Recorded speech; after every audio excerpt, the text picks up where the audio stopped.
you're a Miami sports fan, then there's only one store to go to, and that's Caneswear at Miami Fanwear in Davie. They're your one-stop shop for all your Inter Miami CF, Canes, Dolphins, Panthers, and Marlins merchandise. They have hats, t-shirts, game day jerseys, and so much more. Located at 2511 South University Drive in Davie, and open 24/7 online at caneswear.com or intermiamiwear.com. Call them at 954-835-5597. Caneswear, the spot where Inter Miami and all Miami sports fans shop.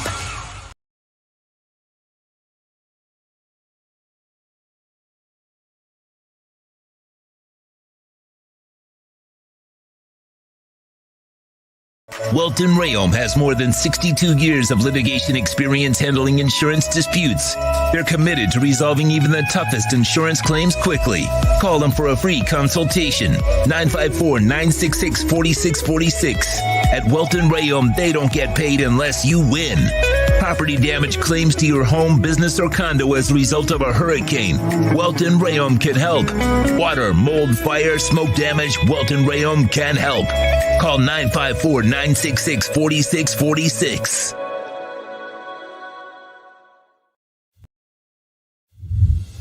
Hey guys, this is Hayden Hurst, NFL tight end. I'm partnering today with Red Recover. We're going to run you guys through some drills.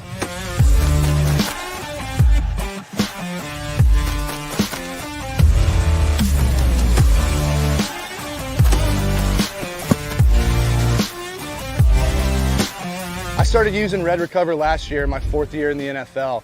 It just helps me on Mondays after games, get my recovery process started, get back into the fold of the week, and get ready for the following Sunday.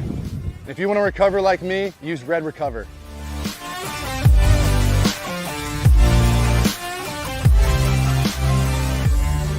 There's no need to drive around South Florida wasting valuable time looking for a new or certified pre-owned Acura. Go to the #1 volume sales dealership in the Southeast United States. Craig Zinn's Acura of Pembroke Pines. Purchase with pace and space in a dealership tailored to your needs. From home buying to providing that personal touch. Contact the 2020 Satisfaction Award winner Craig Zinn's Acura of Pembroke Pines. 888-776-5123. That's 888-776-5123. Or visit them at 15601 Pines Boulevard in Pembroke Pines. When you move, you need a reliable company led by passionate folks, eager to assist its customers during a transitional process that needs to be smooth. Call Essential Moving Experts at 844-368-5750 for all your local and long-distance moving needs. You can rely on Essential Moving Experts. Mention the Big O Show and get $150 off. Family owned and operated, they offer free 30-day storage, full-service moving, fully licensed, bonded, and insured. Moving was never so easy. EssentialMovingExperts.com.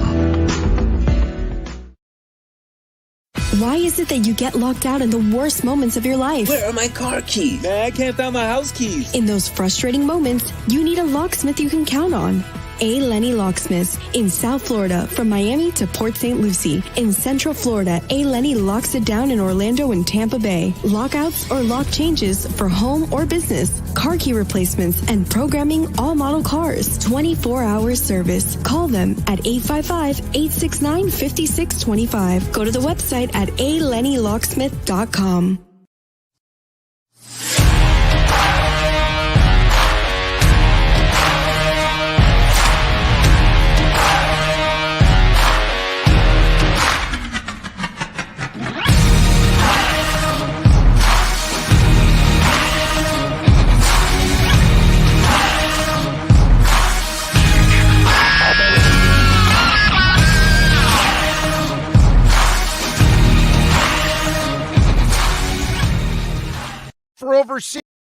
For over 16 years, EJDconstruction.com has provided South Florida residents quality craftsmanship, accurate project management, and exceptional service. That's why EJDconstruction.com is an A-rated member of Angie's List and the Better Business Bureau. When you're looking for the right custom home builder for additions or home remodeling, please call my friend Eric at 305-433-4843. That's 305-433-4843 for EJDconstruction.com.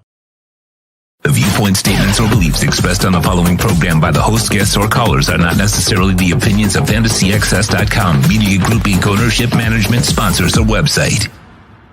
Wow, we need more of these interviews, guys. I love these interviews. Oh my gosh. Oh, you're so much fun. I love to watch you when you don't run. You throw the ball so very far, farther than my car. Love to see you playing out there so happily.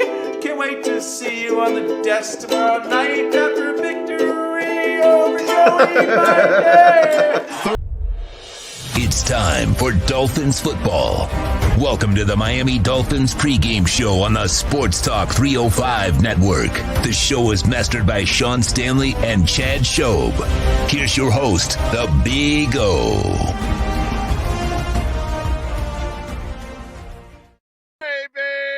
Yeah! We're live. We're ready to rock. We are loaded. Got a great pregame show for you. We are ready to go. Getting you ready for this Dolphins and Bengals game. The opportunity for your Dolphins to go 4-0. And one of the things that I've talked about throughout the week, and a theme that all of us in the Dolphin Nation should be covering right now and should be carrying proud right now. This might be the first Dolphins team in 25 years that can bail the team out on either side of the ball. It's always been the defense in the last quarter century. The offense really never had it. They had their streaks. They had moments with Ricky Williams, moments with Lamar Smith and Jay Ajayi. There were moments with the Wildcat. But in the end, you never really had the kind of offense led by Mike McDaniel and Tua Tagovailoa that can bail you out. And in that game against Baltimore, when they fell into a hole, they needed that offense. And when the defense got a stop in the second half, which seems to be their thing, they'd hand the ball back to the offense, and the offense marched right down the field and got the points. And they got the win, bailed them out. And last week, the offense didn't get to have the ball a lot. But in the few times that it had it, it capitalized. And it did enough, and then the defense came through. The defense has been outstanding. But that's been a storyline for Dolphin fans for 25 years. Jason Taylor, Zach Thomas, Sam Madison, Pat Surtain, and Tim Bowens were absolutely wasted. Because they never had the offense to complement them. And you've had other defenses led by Cam Wake and others, and it just was never there. Till now. And this is why anybody and everybody in the Dolphins Nation should be incredibly happy at the direction of this Miami Dolphins team and what they've accomplished in a very short time. Tua has proven a lot of the doubters wrong. Is it etched in stone yet and done? You know, just because I've been convinced that he'd be a great player last year and the year before that doesn't mean he is right now. But as the season goes on, they'll be proven completely wrong. But they're well on their way to being proven wrong thanks to Tua. Mike McDaniel's proven a lot of people wrong. Right? Chris Greer's proven a lot of people wrong. Things are getting better here. And that's the part. Do not live in the past. That's the problem with a lot of our Dolphin fans out there. You ladies, you gentlemen out there, you just worry about it and you think it's the same old, and it's not the same old. And I'm really happy to tell you it's not the same old. It doesn't feel like the same old to me. This looks like a real quarterback. This looks like a head coach that can actually do things at this level and this kind of game now in the NFL. I just like everything that I'm seeing right now. And again, that front office, one of the best in the NFL. And that's why they've made this quick turnaround here. Bet your ass on that. That's the reason why they are playing so well, because of those people that have just turned things around quickly. You had a foundation. It's funny how that foundation has been there for a long time. It's just a matter of who then puts what's on top of that foundation to finish that building. And that's always been the problem with the Dolphins. They were poorly constructed and they were a half-finished building. Well, here comes Chris Greer and Mike McDaniel and company, and they're kind of the architects to finish this thing off. That's why it's different. It's big time different, and every one of you should enjoy it. Brett Franz, thank you. I'm Hans, and I'm Franz, and we're here to pump you up. Let's see. Big O, after losing almost everything because of Hurricane Ian. Wow. Holy crap. I'm so sorry about that. Listening to this show gives me a sense of normality. I'm so sorry to hear about that, Brett, man.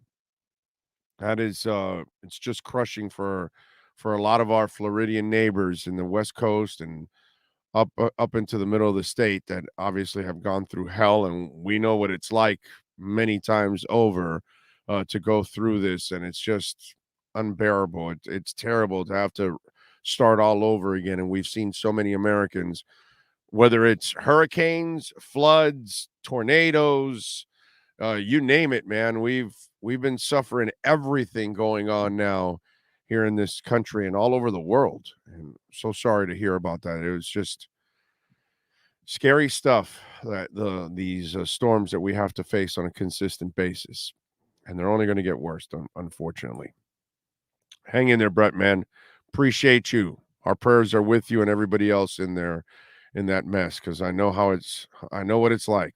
We've seen this story over and over again, and it's part of just living life, right? You're almost everywhere you're at in the world, there's some kind of a natural disaster and threat that just looms right there.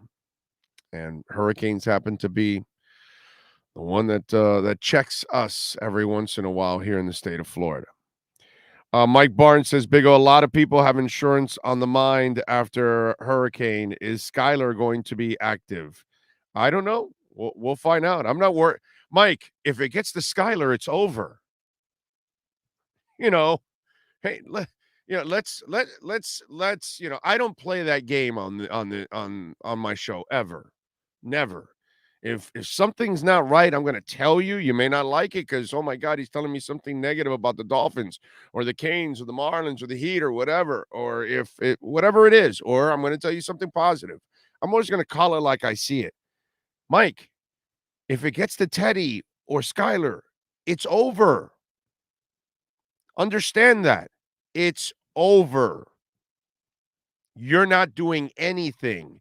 It's the same old Dolphin season you've had for 25 years. You'll get to 500, maybe tease a playoff spot. If you happen to get lucky to get in, you'll get thoroughly embarrassed. You probably won't get in at all with Teddy because that's not what he does. And Skylar's a baby. And NFL defenses will eat him for lunch. So get that out of your mind. It's Tua or it's over. It's done. It's mediocre to terrible. And if you're lucky, maybe an average season. So stop with that stuff. If it's not Tua, it's over. If it's not Aaron Rodgers, it's over. Okay? That's just the way it is on tons of teams. If it's not Russell Wilson for Denver, finito. Se acabó. Enough. That's just the way it is, dude. So stop with that stuff. That's not... Skylar's not saved. This isn't the preseason where they're not scheming and you're playing third and fourth stringers, dude. You guys got to stop with this. The backup quarterbacks for the Miami Dolphins and most teams, If it's not Josh Allen, it's over for the Bills. Done. History in the archives. If it's not Kyler Murray, it's over. You need me to keep going? If it's not Derek Carr, it's over. So stop it. And you know what's the worst part about that, Mike Barnes? Here's what I tell you. What's the worst part about this kind of fan that thinks this? You're so unrealistic that when Skyler fails, you'll look at Skyler and bash him. When you're going and it's like telling a 3-year-old, what is wrong with you, dude? You can't solve this Rubik's Cube? And the 3-year-old's going like, what? Huh? What? Huh? Enough already. Let's go. Let's stay on Reality Island here. Okay? Let's do that. All right? Let's do that. Because I'm not going to sit here. If you want, you can go somewhere else, like a flagship station, whatever's left of it, or maybe some fan site that doesn't have any balls to actually call things like it is. You can do that, bro. But Skylar Thompson and Teddy Bridgewater aren't saving jack shit. Let's just be clear on that. It's Tua or bust. After that, it's over. I think I kind of hammered the point away already. Mario Christagoat, thank you, sir, for the love and the super chat. He says, prayers out to those impacted by Ian. I wasn't hit hard myself, but had several family members who lost their homes. It's terrible, man. Terrible. We got lucky out here on the East Coast. We didn't get a little wind, a little rain, nothing. We got nothing to complain about. Although there was a couple tornadoes. I guess if you were in those two spots where those tornadoes were, that might have been a little scary. Dolphin 4639, thank you, sir, for the love on the super chat. Big O, thanks for the awesome Dolphins coverage listening from Indiana. Go Fins. Thank you, sir. We got a loaded show for you. Ben Baby is about to join us here at 6:30. Bengals ESPN writer. So we'll get his thoughts on the Bengals. Lee Sterling will stop by at 7:15. We'll get his picks here for Thursday night, and any thoughts he has on Saturday or Sunday, throw it our way. Daniel Oyefusi is going to join us at 7:40, straight from what's Bengals Stadium called? I forgot what the hell the Bengals Stadium is called, but he's up there in Cincinnati, so we'll talk to him. Remember, post game, Cameron Wolf from ESPN, our exclusive insider, will join us. Marcel Louis-Jacques from ESPN, our exclusive insider, will join us. We'll carry the Mike McDaniel press conference. We'll carry the Tua press conference. We'll take your comments. We will be here after the game and hopefully talking about a fantastic win for the Miami Dolphins. Yes, Sean Stanley. It's Paycor Stadium. Paycor Stadium. Yeah, I put it on the overlay so you don't have to look far. Oh, there. This dude is like ultra prepared, bro. Like when I sent him stuff like, hey, did you see it? Yeah, it's already in the open. What the hell's wrong with you, you bastard? You're so lazy. What is wrong? You're slow. And I'm just sitting there going, yes, I am. I'm slow. I'm sorry, Sean. So it's just one of those. Yeah. He's awesome. That's all it is.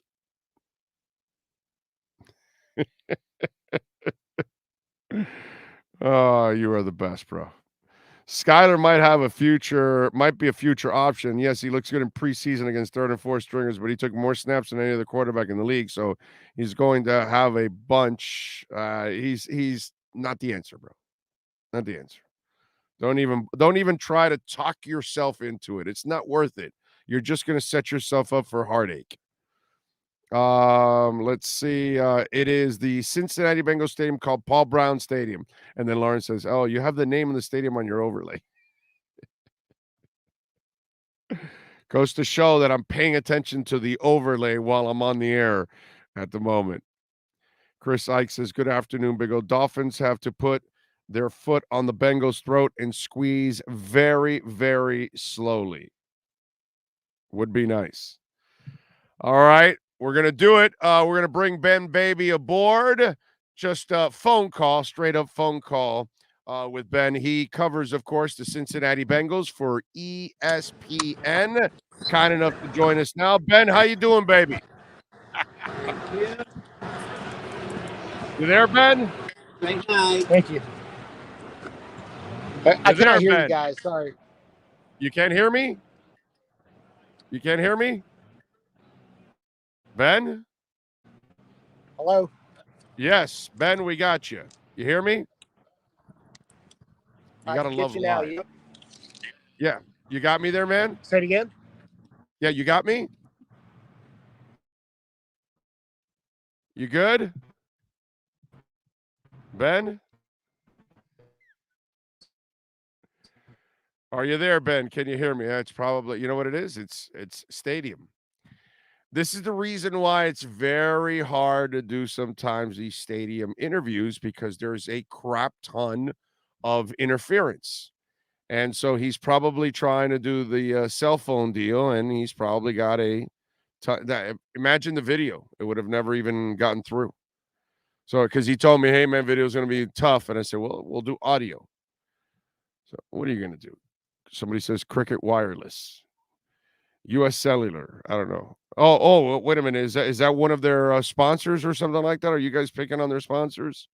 We would love one of Cricket Wireless to be a sponsor of the platform. That way we hook up. It would be our Cricket Wireless interview line, that kind of stuff.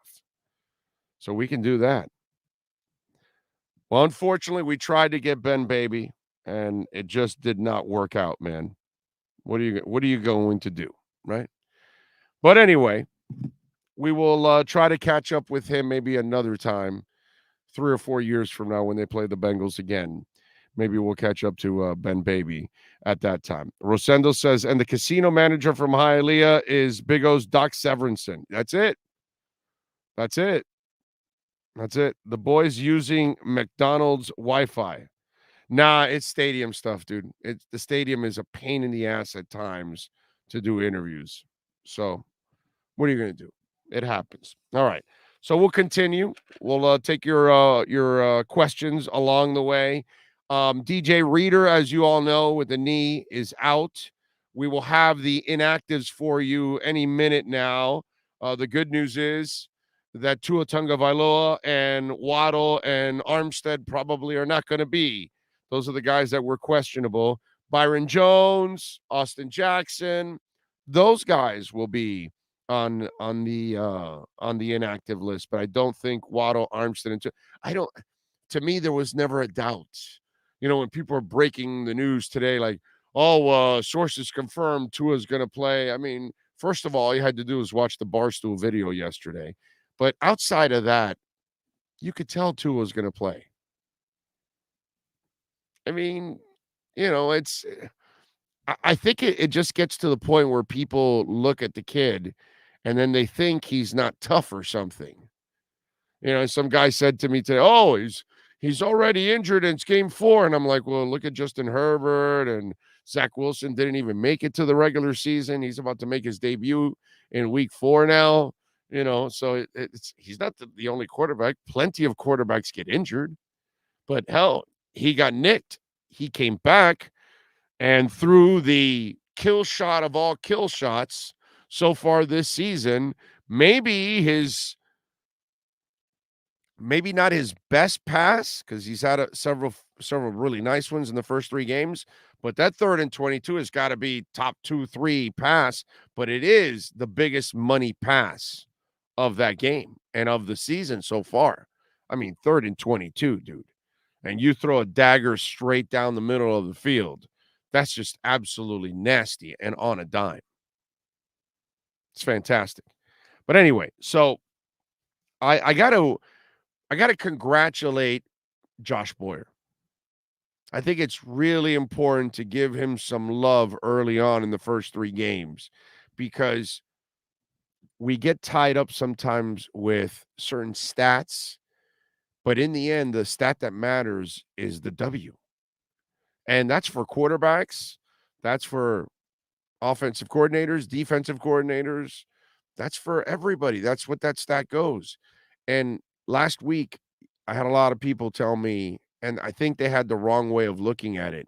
and they're complaining about the yards they gave up. And yeah, dude, Josh Allen is a pain in the ass. He's a great, great player.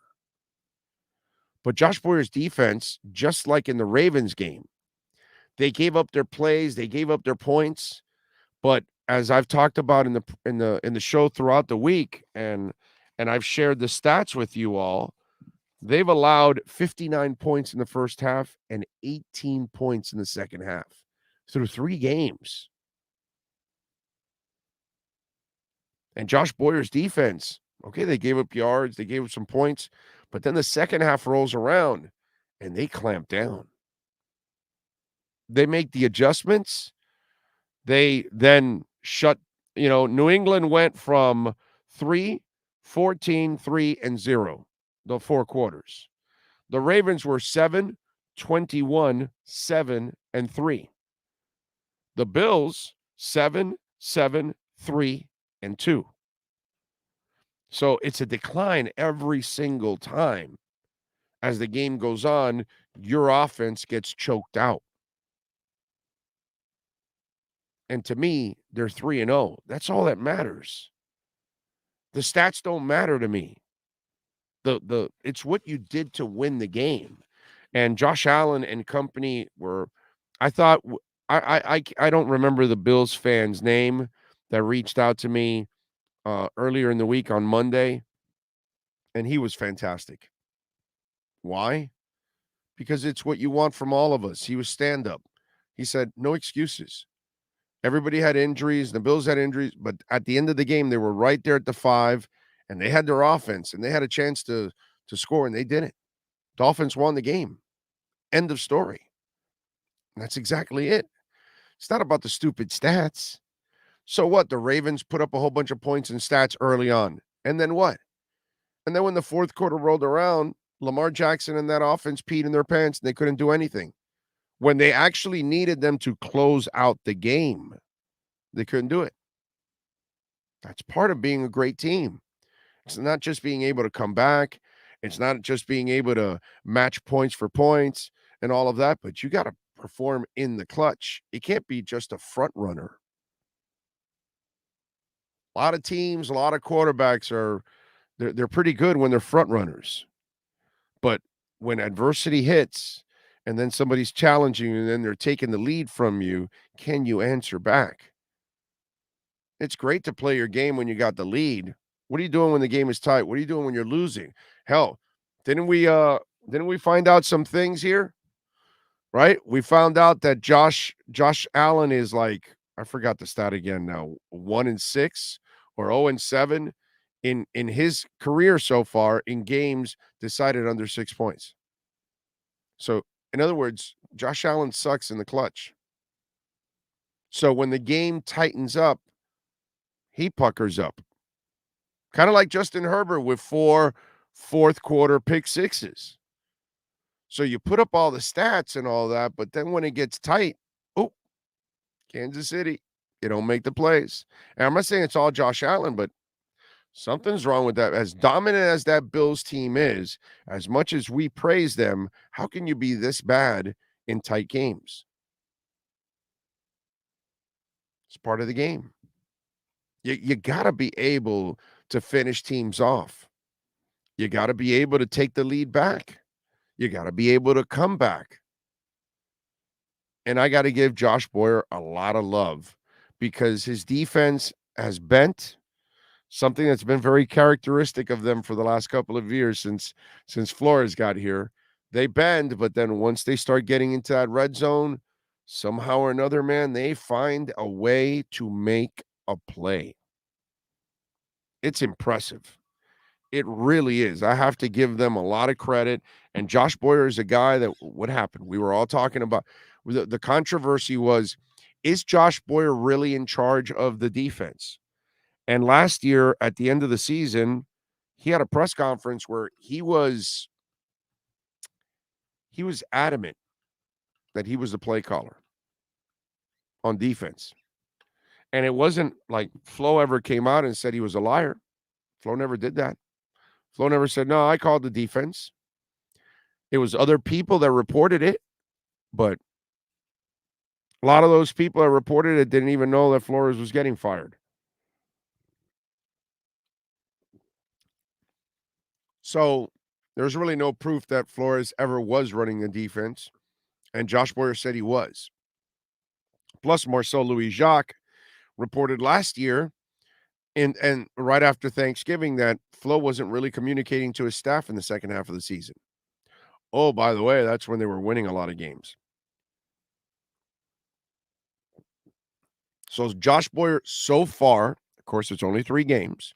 So McDaniel, Tua, Josh Boyer, Chris Greer, I know they don't get the ultimate pass, right? Because it's still early. But early on, if they were 0-3, we'd rip Josh Boyer. If they were 0-3, we'd be ripping Tua. If they were 0-3, we'd be ripping McDaniel. If they were 0-3, we'd be ripping Chris Greer, right? Guaranteed. Guaranteed. So if you are allowed to rip, then I'm allowed to praise. It's the same thing with Tua. Many of you didn't give him a chance. You already called him a bust. You called him noodle arm, all that. But then when those of us that believe in Tua, we brag about Tua, we give him credit and all that kind of stuff, they tell us, oh, no, you got to slow your roll. But wait a minute. Why should I slow my roll? Why should I slow my roll from praising what you're doing well? And let's give Josh Boyer the love that he deserves. His players are stepping up in key moments and getting it done. Super impressive, man. Very impressed with it. By the way, if you want to get in on the Welton Rayom text line, it's 855-912-1056. That's 855-912-1056. If you want to get in on the Welt and Rayom text line, remember EJD Construction is the title sponsor of our pre and post game show. Call Eric if you need to remodel your entire home. Maybe you had some serious damage. They can help you reconstruct your home. They can help you maybe the family is growing. Maybe the families are consolidating, and so you need bigger space. You need to build another room. You need to build another floor. EJDconstruction.com can do it for you, man. Maybe you need to redo your roof because obviously, the inspectors and now the new insurance companies, after a certain amount of time, these roofs have to be, updated. EJD Construction can update that roof for you. 305-433-4843. And by the way, they are fully insured, liability and workers' comp. So you can be sure if anybody gets injured on your property while they're working, they are completely covered and it will not affect you. Remember, if you hire someone that is not fully insured, you are liable if they get injured in your home. So do not allow anybody to work in your business or your home that is not fully insured. Call the professionals at EJD Construction. Call Eric and tell him that Big O sent you anywhere throughout South Florida. 305-433-4843. All right. Big O, can you tell how much better Boyer has been too with the local media since Flo is gone? I mean, yeah, they're all better.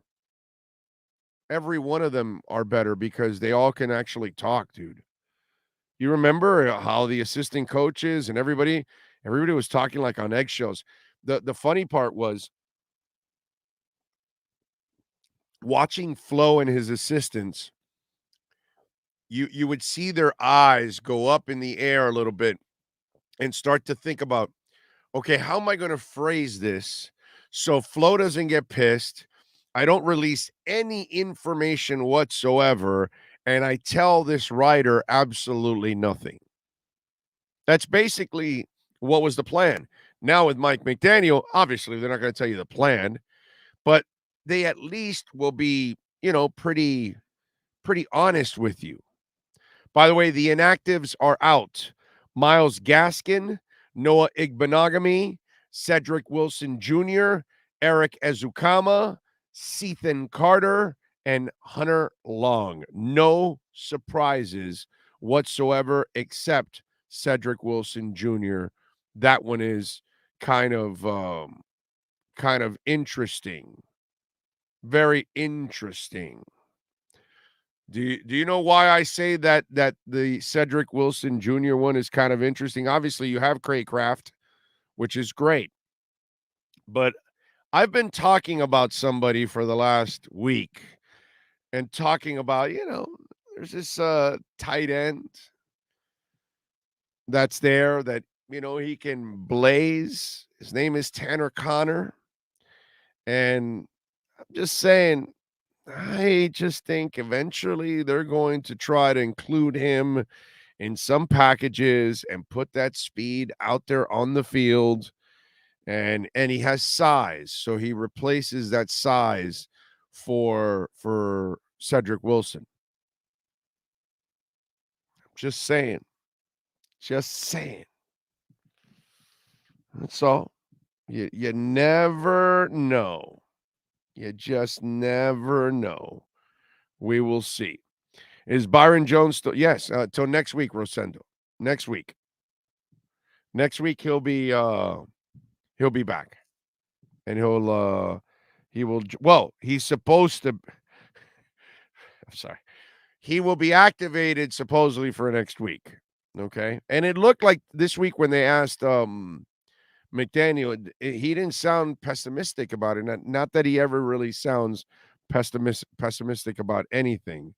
But we got to say, I think that Byron Jones, there's a good chance that he comes back next week. By the way, folks, you win today. Or even if worst case scenario, you lose today, 4-0 or 3-1 without Byron Jones. If I tell you that in the preseason, they're without Byron. Oh, dude, that sucks. But they're going to go 3-1. You're going to go, those 4 games, I'll take it. Don't be greedy now. Don't be greedy now. Don't get selfish on me. I want 4-0 also.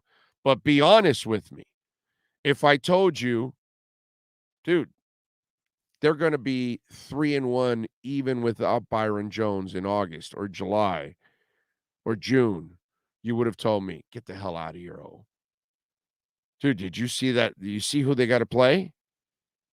No way they go 3-1. Most people would have taken it, in a heartbeat. So worst case scenario, no Byron Jones for the first month. You're either 3-1 or 4-0. What did I just say about Josh Boyer? Josh Boyer is the one that found Kader Kohu. He's the guy that scouted him at the Division II level and told Chris, hey, man, I really like this kid. And sure enough, here he is. And he's made plays already. He's young. He's going to make mistakes. He's got to grow, all that stuff. But he already shows you a little something. Just remember that. Appreciate the fact that your head coach and your front office have found a way to overcome this brutal start of these 4 games. And most people talked about that they would, pretty much, because it's, this is 1-3, 0-4, 2-2 at best, right? And then, the Patriots aren't that good. Let's see if Two and Company and Mike McDaniel, let's see how they respond when they go to the Ravens. Oh, you beat the Ravens? Oh, okay. Well, but we all know that, Buffalo's your bugaboo. You got to go to Buffalo now. You got to prove Buffalo. So they go and they beat Buffalo at home. They prove that they can beat Buffalo, and now they move the line. They move the line. They move the line. Can Josh Boyer do it without Flo? Well, he's doing it without Flo. Okay, well, and he's also doing it without Byron Jones. And he's also doing it when they go down by 21. And he's also doing it when he has to stop that athletic Sasquatch named Josh Allen. Enough. Okay? Enough. So appreciate the hell out of the position that we're in as Dolphin fans. And let me tell you, after these last 25 years, man, this is a sweet moment for Dolphin Nation. This is a mighty sweet moment. Those of you that are 35 and 40 years old, you haven't had a lot of these moments. For those of us that are older and we lived the Shula years and all that stuff, we're like, wow, are they back? Are they really going to be respectable once again? This is awesome. I've talked about this a few times in the past, and I hope all you young Dolphin fans get this feeling because you've never had this feeling. And when you rooted for the Dolphins with Shula, I tell you because I experienced it since I was a child. You were walking into the Orange Bowl with your chest out going, whose ass we kicking today? That's how good you felt about your home field advantage, the team you had, the coach. You knew your coach, his players were always going to be the smarter players on the field. You always knew that Shula's teams would make less mistakes than that team every single time. And I'm not comparing the two because I can't. That guy's got a long ways to go to be called anything like a great coach. But I love that his team's prepared. I do. I love it. And they're overcoming adversity. And I think that's incredibly impressive. And a Dolphin fan that's young now, 4-0. Are you kidding me, dude? I am so happy for that 25-year-old that doesn't know what the hell it's like to have a good Dolphins team. And all of a sudden, he or she has been hit in the face with a team that can be a contender, that kind of stuff. Not yet, but if they continue at this pace, and all the disbelievers, haters, whatever adjective you want to use to describe them, they all got to shut up, and eventually they got to just say, wow, I was dead wrong. Holy crap. Chris Greer's awesome. Mike McDaniel's awesome. Tua's awesome. These guys are fantastic because they're just, wow. You know how the haters, like I just told you, they move the line and all that kind of stuff. Well, then with the Dolphins winning, they keep pushing the envelope now. And they keep going, okay. They're already, they got a chance. I had them at 3-1 in the preseason 3 months ago. I told everybody that I felt that the only game they were going to lose the first 4 games was the Bills game. They're on pace, if they win tonight, to even do better than I expected. And most people thought I was out of my mind at 3-1. So I love it for you fans out there that have never experienced a great Dolphins team. You deserve it, man. Those of you that travel, those of you that buy the jerseys, those of you that buy the hats, those of you that listen to these kind of shows and you read your articles and all the investment in time and emotion, money, all of that, it's never paid off for you in that sense. And the Miami Miracle and all these little, stupid little things that we live off of, and the Ravens game where you avoid being winless and like that's an accomplishment or something. No, man, that's garbage. All those moments are garbage. There's nothing there to be proud of at all. There are individual accomplishments to be proud of. There are no team-oriented accomplishments in the last 25 years that any Dolphin is proud of. I think we have it now. I think we're on the brink of it. And so many of you deserve this. I'm happy for you because I know what it's like to have a great team. I know, I remember that feeling. And thanks to Pat Riley and Mickey Harrison, they've at least kept that kind of professionalism, that kind of expectations living in their organization because it's so exceptional for 25 years during this void that we've had for the Dolphins.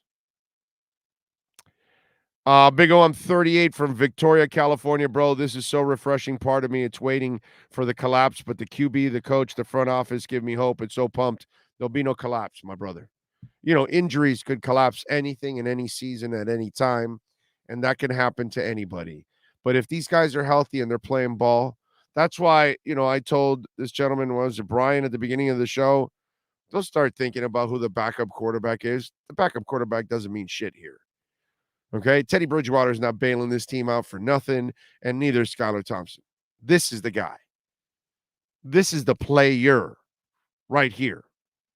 And that's why you should feel better. You haven't had a quarterback like this since Marino, because what you watched him do against the Ravens and against the Bills in the last 2 weeks, that shit has never existed here since Marino.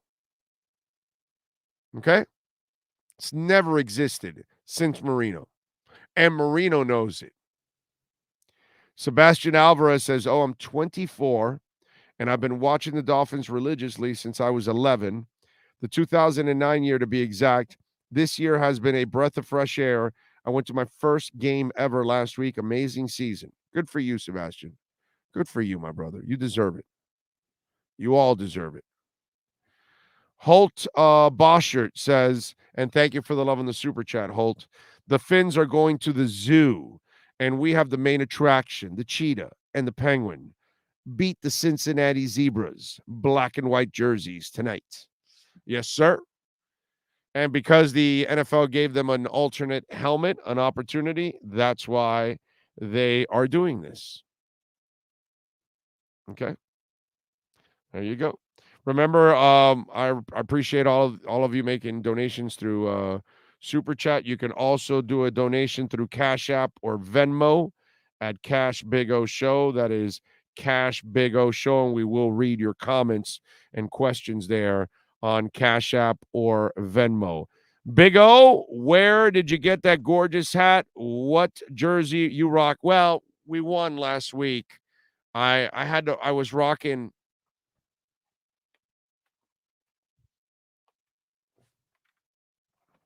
I had to rock the Tua jersey again this week. You know, it was a big game with Buffalo last week, and I could, whip out a Marino jersey. I could whip out a Chris Chambers jersey. I can whip out a David Bowen's jersey, a Kareem Abdul-Jabbar jersey. I can whip out some Dolphin jerseys if I want to. Little Zonka action.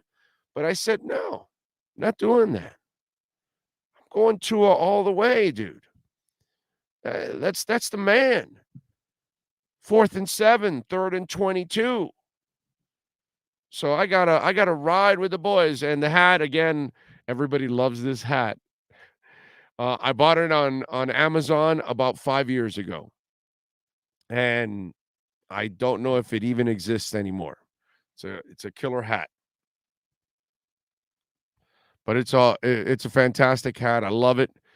It's my favorite Dolphin hat I've ever bought in my life.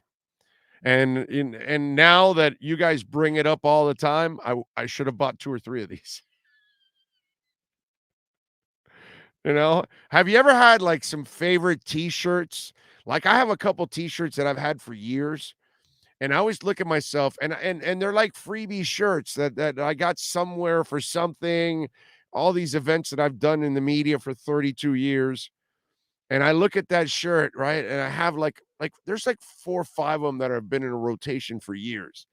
And I always look at that shirt and I go, dude, I should have bought I should have taken an extra 2 or 3 of these. This shirt has been awesome to me over the years, that kind of stuff. So this is one of those where, yeah, I probably should have bought another one of these hats. Badass hats. So thank you, Holt, for the super chat. Appreciate you.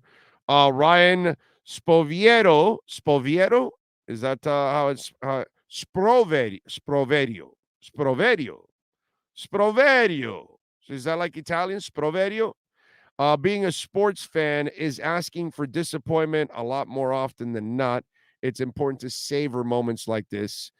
Enjoy, everyone, and cheers, Big O. Thank you, Ryan. Thank you very much. Appreciate you. Thank you for the love on the super chat. Clee Torres, also giving some love on the super chat, folks. Don't forget to smash the hell out of the like button, okay?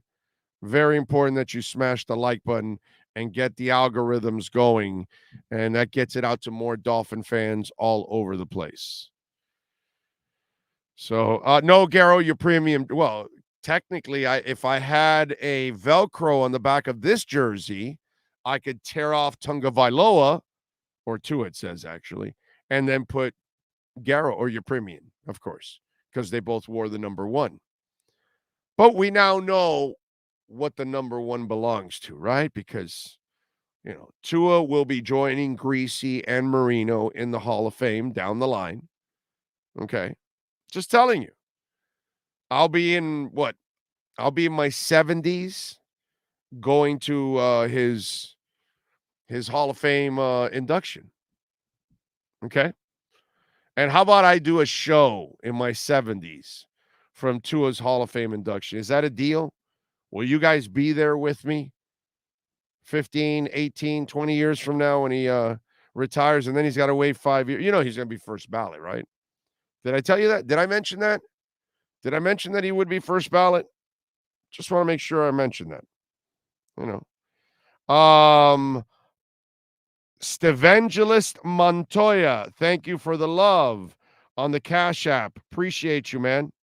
Very nice of you. He did not put a message, but thank you, sir. Appreciate you. You can also donate Bitcoin through Cash App too. If you want to do that, you can do that also. It's nothing wrong with donating a little Bitcoin. Jason Voladio.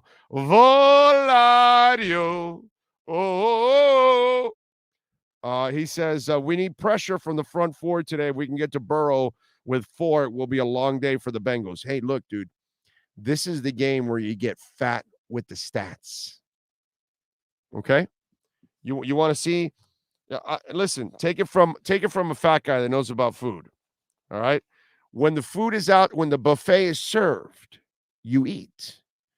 And the buffet is served. Now, the Jets suck at getting after the quarterback. They only got 2 of them, and they only have 5 on the season. 27th in the league. But hold on a second. Wait, there's more. The Dallas Cowboys are number 1 in the NFL with 13 sacks. They got 6 of those 13 against the Bengals. The Pittsburgh Steelers are number 8 in the NFL in sacks with 9. They got 7 against the Bengals. You're sacking Joe Burrow 5 times a game on average. They've given up 15 sacks. He holds on to the ball or the line gives up a sack. He has averaged 5 sacks per game. Miami, ladies and gentlemen, has only averaged 2 sacks per game. They have 6. They are ranked 24th in the league. Time to get fat on the sacks. Miami needs to pick up 4 or 5 sacks tonight. They need to hit Joe Burrow. Everyone else is hitting Joe Burrow. You have people that can get after the quarterback. Ogba, Sealer. You got Jalen Phillips.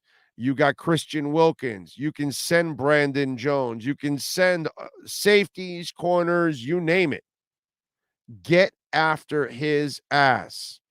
He doesn't run like Lamar. He doesn't move like Lamar. He is not like Josh Allen.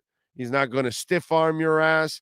He's not this big redwood tree trunk that's hard to bring down. No, you hit Joe Burrow and he goes down. I don't wish any injury on the guy, but you need to hit him and hit him hard and keep hitting him and don't stop hitting him until he is completely out of this game, like I'm talking about mentally checked out. But if you can confuse him, not going to be easy, you do it. But if you can hit him, that has to be a must. You cannot allow him to get comfortable back there with that wide receiving core.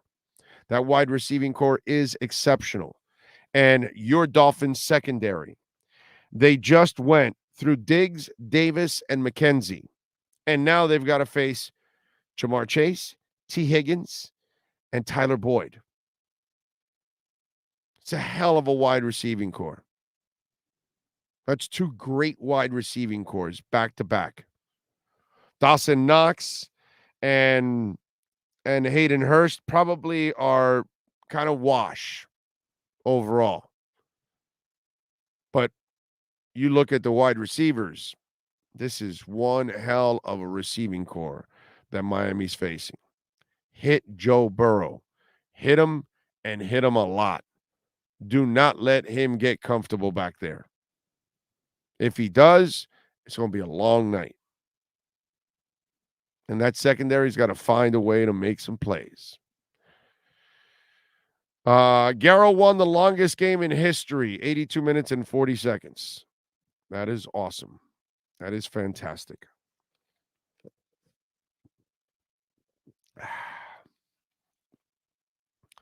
No offense, but the Jets' defensive lines are not monsters. Ogba, Phillips, Roberts, Holland, Sealer are going to attack tonight. Yes. Yes. Yeah, the Jets aren't really a great rush team. They're not a pass rush team. And that's why. But the others can get it. And Miami, hey, man, this is an opportunity. This is an opportunity right here. Jalen Phillips, this is a great time for you to get on track. You know, I think it's important. Christian Wilkins, he can stick some fools. As long as it's not his own players, please, not your teammates. Christian, relax on the celebrations. Take it easy. Okay? Stay away from your teammates while you're celebrating. Celebrate by yourself. Okay? You're going to put somebody on the IR. Just saying.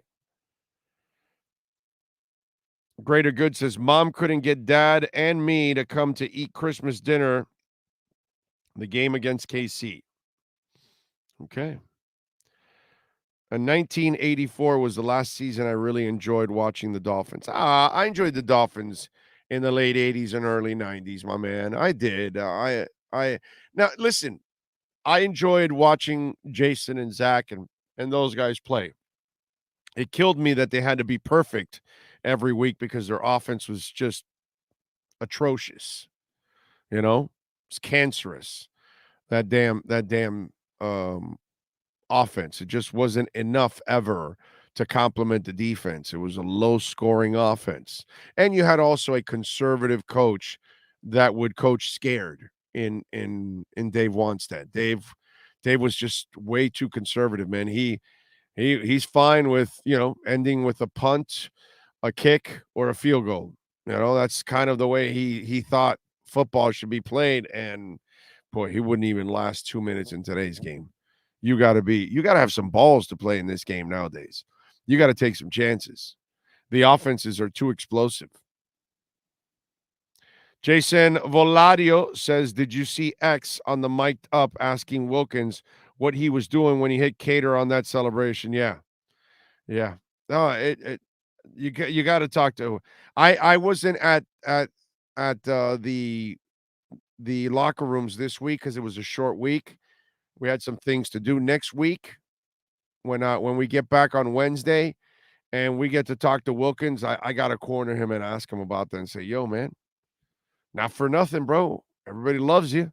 You're a hell of a player, but your celebrations are out of control, man. You're going to hurt somebody.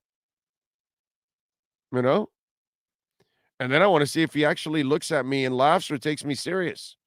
And then when I don't laugh, I'm going to say, dude, I'm serious. I'm really serious. Like, don't you think you take celebrations a little too, physical with your own teammates? Man, he's brutal on that. He gets out of control. Jason says, what's up, Big O? So happy my power is back so I can watch the game. Fins up. Nice. Sadly, we're going to have a lot of folks that don't have any power, don't have the opportunity to enjoy life right now. Ricky Williams did all the work. Yeah, it was that wasn't a good offense because it just didn't have the quarterback that can put you over the top all the time. Holt says, love beating Dallas in the Leon Led Thanksgiving snow game. Smarter team on the field. That's what I was talking about before with Shula, is having the smarter team on the field. And that's one thing that you can always count with him, is the smarter team on the field. What else do we have here that I wanted to talk about? Good news for the Dolphins, DJ Reader, their defensive lineman, who's a beast, is on the IR with a knee injury. I don't know. He's going to be longer than 4 weeks, they think, but we don't care about that. It's just about tonight that he's not there. Josh Tuapo and Zachary Carter are the two guys that are set to fill in and try to fill the shoes of a DJ Reader, who's a beast. That is one, I bet you that the offensive line is going, wow, thank the Lord. Thank the Lord we don't have to put up with that dude, because he's a load. T. Higgins, he had a toe. There were a couple guys, but they were all, removed from the injury list. Little knickknacks. They're fine. They're going to play. That's not a big deal. But the Reader loss is huge. And then obviously Miami with Byron Jones and Austin Jackson. The Jones one obviously doing it. How about Greg Little? Greg Little's done a pretty damn good job overall, ladies and gentlemen. Let's give Greg Little a little love for his performance so far filling in. And besides giving Greg Little the love for hanging in there and doing a decent job while filling in, or maybe taking over for Austin Jackson, I don't know. But let me tell you something.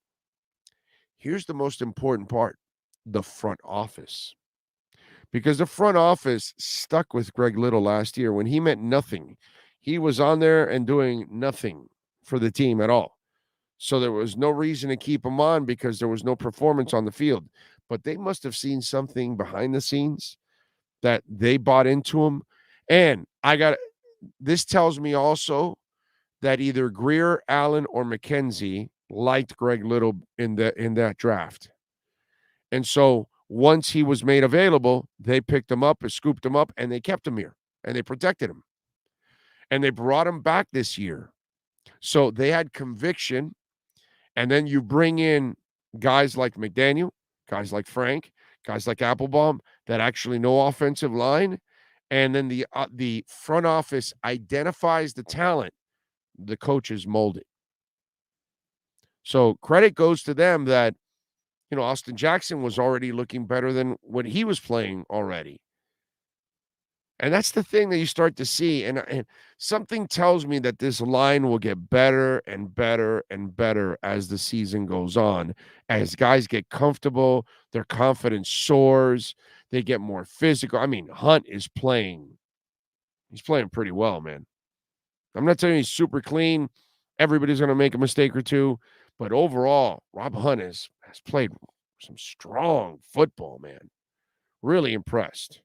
William Quigley, baby. What's up, Big O? Just got home. Long days taking care of a few tornado strikes from Ian. Been listening to you, and you are correct.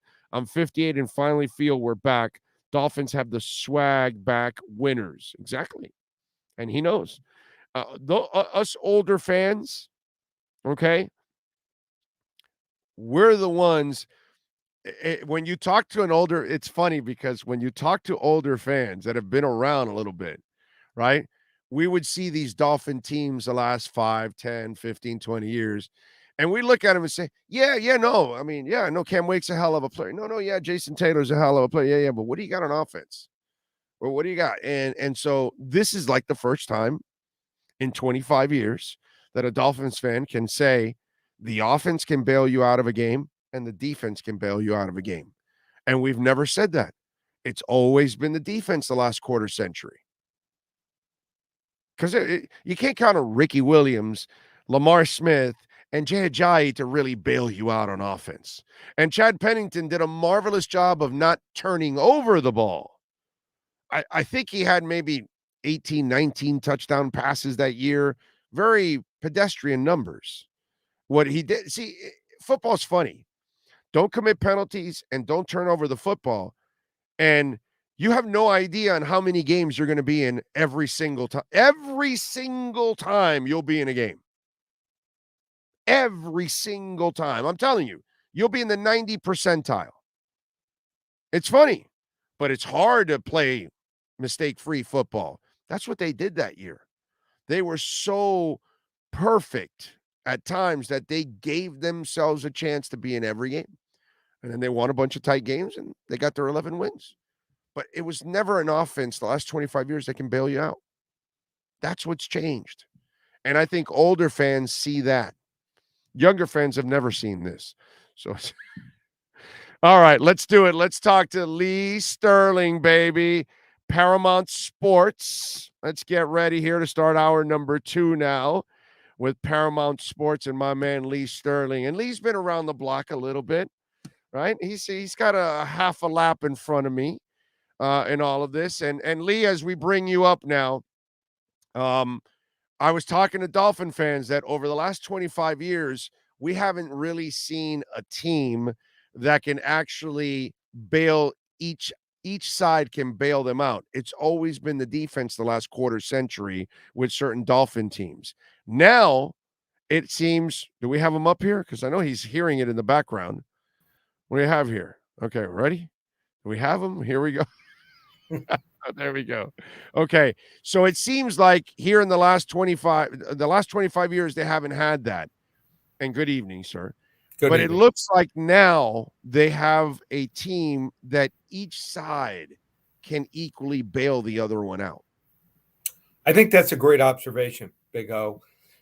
I think one of the biggest problems, it wasn't just that they were mediocre. They were boring.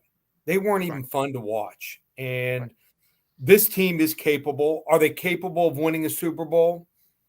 Maybe not. But I think they're at least a playoff team at this point.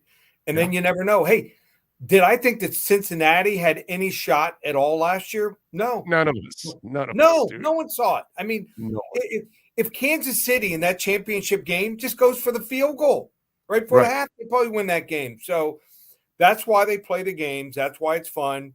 And this is a team that has a lot of the different components that you need if you want to be successful and can go deep in the playoffs. So, a lot of people had doubts about Tua. I wasn't one of them because the offensive line was maybe one of the worst I've ever seen in the NFL. And I've been watching NFL games since the mid-'60s. The running back situation, look at even Myles Gaskin. Doesn't even dress out for most of the games. Just tells you what kind of problems they had last year. And then you throw in Hill and, they've done – I just think the play calling also has been masterful for the most part. You're QB, dude. Yeah. You're QB. That's why. Last year, all I complained about was there's no offensive line. There's no coaching. There's no play design. Play calling was terrible, which are two different components. One is the designing of the play is very important, and then the play calling when you're calling plays and at what moments. And there was no rhyme or reason to anything that was going on. And you saw probably the same thing I did. And now in comes McDaniel with Applebaum, with Frank, with guys that know the offensive line, a guy that understands the running game and offense.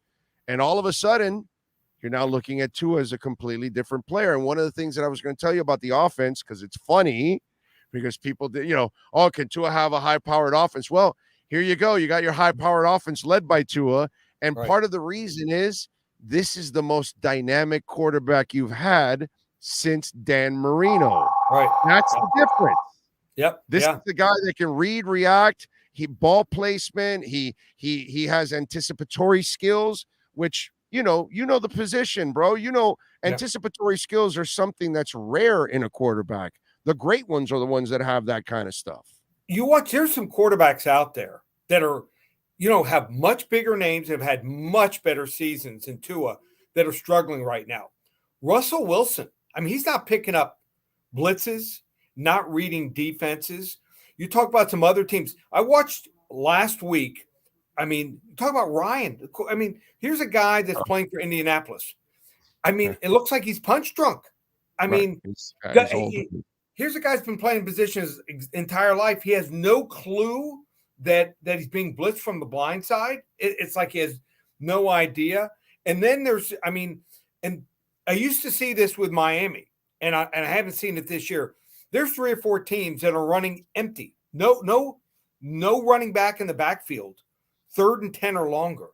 What we're seeing is, here's something to watch. Makes no sense. Here's why.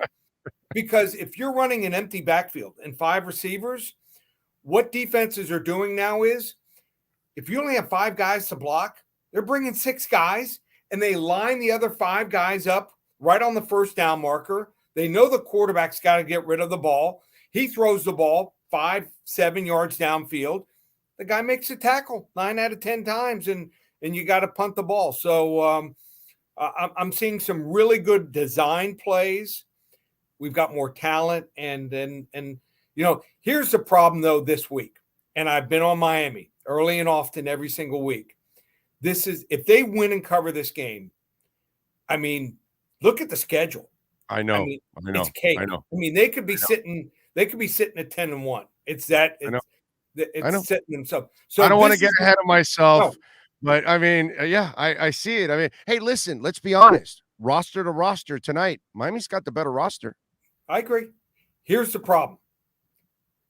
I think Cincinnati is in a good spot here. Miami's banged up. Their defense, and you talk to players who play, if you play more than 80 plays in the NFL, it takes a full week to recover. They had to play 90, and it was hot. It was in the upper 80s, low 90s in that game, hotter on the field. So that, and there's a reason why home favorites do so well on Thursday night. I mean, that extra day, sitting at home, sleeping in your own bed makes a difference here. Miami's banged up. I think Cincinnati early in the year was the time to catch them. You know, they had not had their offense together. Joe Burrow had not practiced. You didn't see that cohesion with him. Now, Joe Burrow, I will say this, even with a real good line, he's going to give up a lot of sacks. Oh, yeah. He holds on to the ball, bro. That's it. He holds on. So don't get caught up in the number of sacks. That line gave up 55 last year and 15 already this year. Miami might get 2, 3, even 4 this week.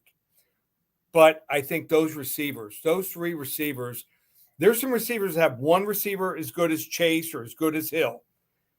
They got 3 guys. Those 3 together are really tough cover. Yeah. I don't like Miami's chances tonight. I like Cincy here, 27-20. Yeah, my theory is at first this is a monumental task for them, right? But man, I walk into that locker room every week, and there's a vibe in there. Oh, there's a vibe. Yep. They like each other. They hang with each other. They feel good. Yep. I think these dudes are motivated to try to kill themselves to get this win so they can hang out for 10 days. Yep. And all they heard the entire offseason is what they couldn't be with Tua, or that Mike McDaniel's a new coach, and that these 4 games are going to be brutal and all of that. And I think they heard so much of that. They are looking forward to kind of sticking it back to people. Notice, Tyreek, Waddle, and Tua are doing no national stuff. All right. None of it. The requests are coming in like crazy, and they're turning it all down because of that. You saw one with Fitz and Tua, and that's only because Tua and Fitz get along and all that stuff. And that's the only reason why Tua did it. And, it's that ukulele stuff that they did, and it was fun and all that stuff. But there's a part of me that, as difficult as this is, I think they're going to find a way to even win this game, man. It wouldn't shock me. It wouldn't shock me. Cohesiveness is so important. I played on some really good teams in high school and college. And when you have something special, even in tough times, you're able to overcome them. So, Cincinnati gets down early. We've seen it many, many times. Teams that lose the Super Bowl early the next season, they're not the same team. So, hey, listen. Ken Anderson, Boomer Esiason, you and I are old enough, my brother. Yeah. They showed up, and then they never went back again. And I can argue the Boomer Esiason team. Oh my God, that was a team, dude. With Eddie Brown here from Miami. I mean, they were. Oh my God, wasn't it David Fulcher, that linebacker that was like one of the most mammoth human beings I've ever seen at linebacker? That was a nasty Cincinnati team, dude. Yeah. The only thing that's a little different This is a younger team. That was an experienced team. Yeah. That was an experienced team. James Brooks, all that. Yeah, definitely. But they were loaded, man. They were loaded. That was Eddie Brown, Miami High product. Eddie Brown was on that team. So yeah, that was a hell of a team, and they didn't go back. One more thing before I let you go and get another pick for the weekend. As a quarterback, explain to me how we've gone to these peaks, and we're still in a valley, I guess. But you and I grew up in a different era where the fullback was part of your offense. Right. And you find dynamic ones. You know, Dallas had one, San Francisco had one. Well, we had one that was like a special running back too at the same time in Zonk. But and now you're watching the guy they have now, and he's a beast, dude, blocking, picking up people downfield, setting everything up, short yardage stuff. And you wonder, okay, well, Mike McDaniel comes in and says, no, I need Alec Ingold in here. I need a fullback part of my system. And he helps out in so many different ways. And like you said, empty backfield. Well, then you just leave the fullback back there, a dynamic one that can pick up blocks or catch for your run. What the hell happened in this game that they lost complete need for that position? I think it's a big mistake. I think it makes a team tougher to defend when you got a fullback, and especially 3rd and 1, 4th and 1. I mean, we've seen our Dolphins have so many problems converting. They're definitely bottom 3, bottom 4. I haven't looked this year. I still think it hasn't been great, but I think you need it. And I love the way he uses the fullback. I think didn't he drop a bomb already this year? Yeah. No, and I don't think that'll happen. You know, he's usually a good receiver. That was a masterful play. So I still think there's a big need. And teams that don't have fullbacks, I think it limits what you can do. The more weapons you have and the more looks you can show teams, it makes it tougher to defend. So, I always loved having a good fullback. Protecting a dynamic one, not just a thumper that can only block. They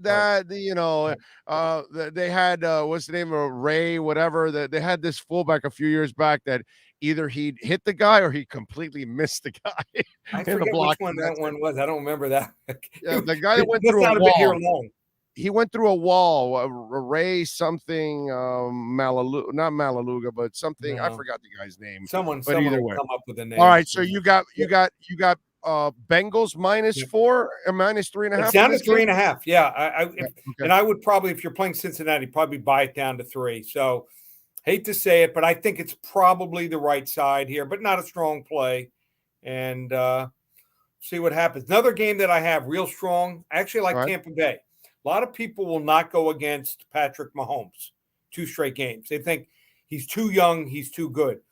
But Tampa Bay is very similar to Indianapolis, who beat Kansas City. Strong running game with Leonard Fournette, and their defense is very good. I think they're top 2, top 3 in the league. And they got 2 cornerbacks that can lock up on any receiver. If they keep, Kansas City's passing game to the tight end, they hold him down to 6-7 catches. I think they win that game. And then also he's getting back his 2 receivers. That was a big problem last week. Their receivers, the route running was absolutely horrendous. And he'll get back his top 2 guys here. Julio Jones looks like will play in the game also. Give me Tampa Bay. Low-scoring game. Total's 45 on the game. I'll give you the game and the total. Play the under 45 total points. And I like Tampa to win the game 20-17. All right, tell them about Paramount Sports so they can take advantage of the college football Saturday coming up and the NFL Sunday, my friend. So 9-2 last week, 8-3 the week before, 6-3 the week before that. We've only had 1 losing week since the start of the preseason. You want to get involved. We don't call it October. We call it Locktober at Paramount Sports. 5 weeks. Just $347. Use coupon code SAVE50, ParamountSports.com. There you go. Lee, as always, thank you, my brother. Appreciate you big time. We'll catch up next week. Sounds good. See you, Big O. Thank you. There you go. Lee Sterling, baby. Paramount Sports. Follow him on Twitter, too, at Paramount Sports, but go to the website, ParamountSports.com. Dolphins.com. We thank Lee Sterling. David Triana says, how important have you guys like Teron Armstead, Melvin Ingram, and Tyreek Hill been for this team in terms of veteran presence in the locker room? Extremely important. Extremely important. You got to have leadership, got to have experience. And David, the front office has done a marvelous job of creating a locker room where you've got a bunch of young guys that are developing guys for the future. And then you've got leaders like that, like what you're talking about, an Armstead, a Connor Williams, a Melvin Ingram. You got to have these kind of guys. You have an X in the locker room, an Emmanuel Ogbah. You got to have foundational pieces like that have been through things, that have the experience and can lead the young guys. You know what I mean? You just can't have a roster full of young guys because then they just don't have those pillars of stability to lean on. Last year, the offensive line, David, everybody was young and they're all looking at each other and there's nothing there except Jesse Davis was a journeyman. And he's never accomplished anything except just survive to be on a roster. You know, you look at Teron Armstead, that guy's accomplished. That guy's a Pro Bowler. That makes you feel better that you're playing with him.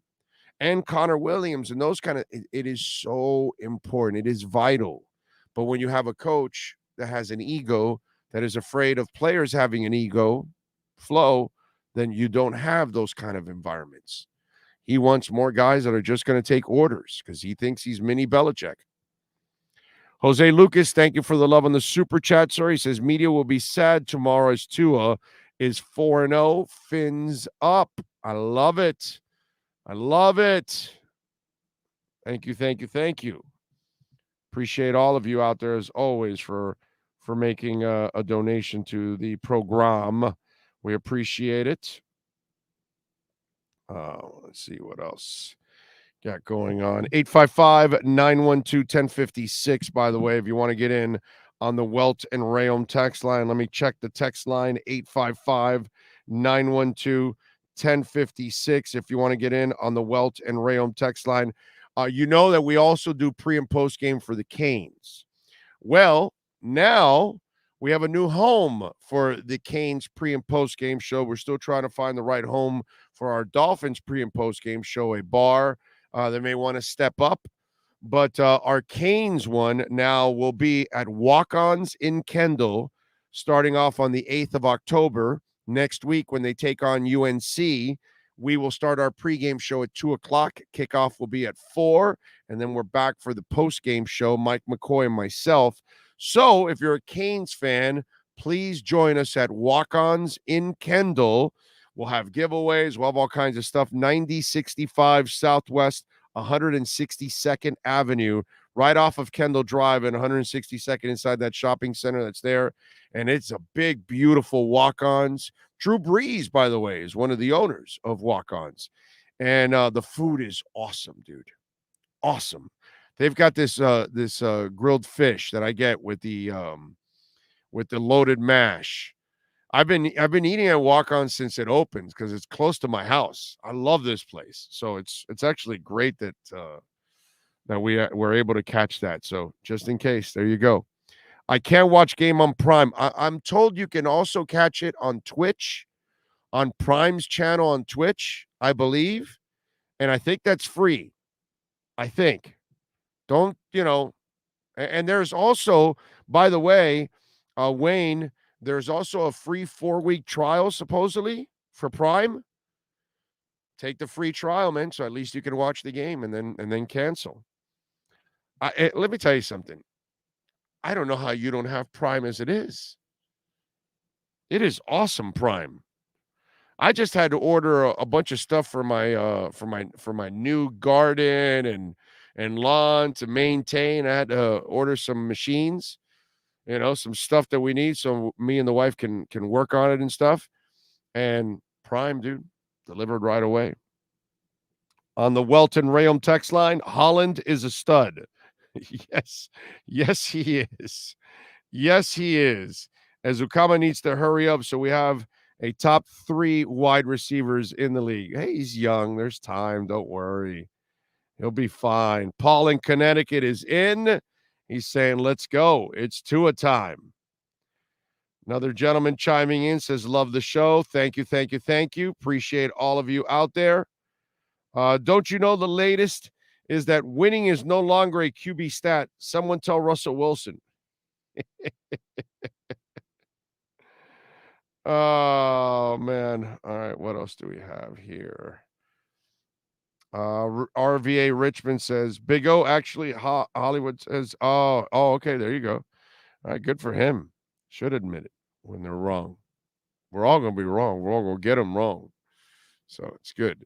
Anyway, what else do we have here? Cedric Wilson's spot, I think. Oh, you want Azukama? Relax. True Fin Fan says, I got the Big O show on my 70-inch. It's awesome. Wow. That's scary. You've got me like scaring the entire family. If you've got me on the 70-inch screen, that poor family of yours, my brother. Thank you, True Fin Fan. That's very nice of you. Whose defense do you want, hypothetically? Dolphin 13's asking me. Baltimore's, New England's, Buffalo's, Bengals 4-0. Sounds like music in my heart. Listen, Dolphin 13 and every Dolphin fan out there. Tonight, they're not just fighting against a football team. They're not just trying to win a game against the Cincinnati Bengals.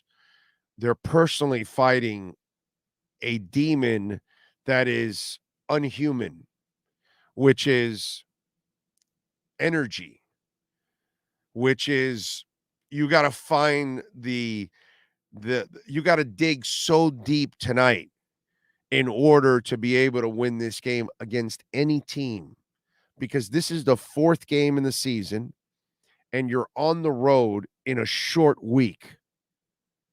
And you just played a game with 90 plays in the kind of heat that nobody else pretty much has to deal with, because hell, Houston they have a dome. They close their shit.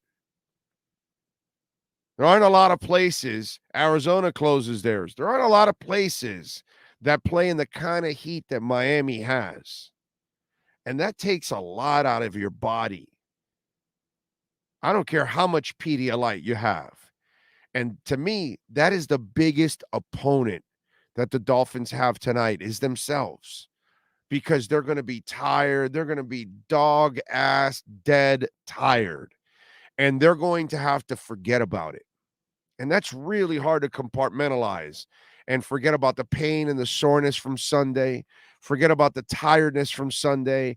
Forget about the weakness from Sunday, because you're not nearly as strong today on Thursday, 3.5 days removed from an absolute drag out, down out, ugly ass affair against the Bills. The Dolphins are, I think, the better team, and they will prove to be the better team as the season goes on over the Bengals. I'm convinced of that.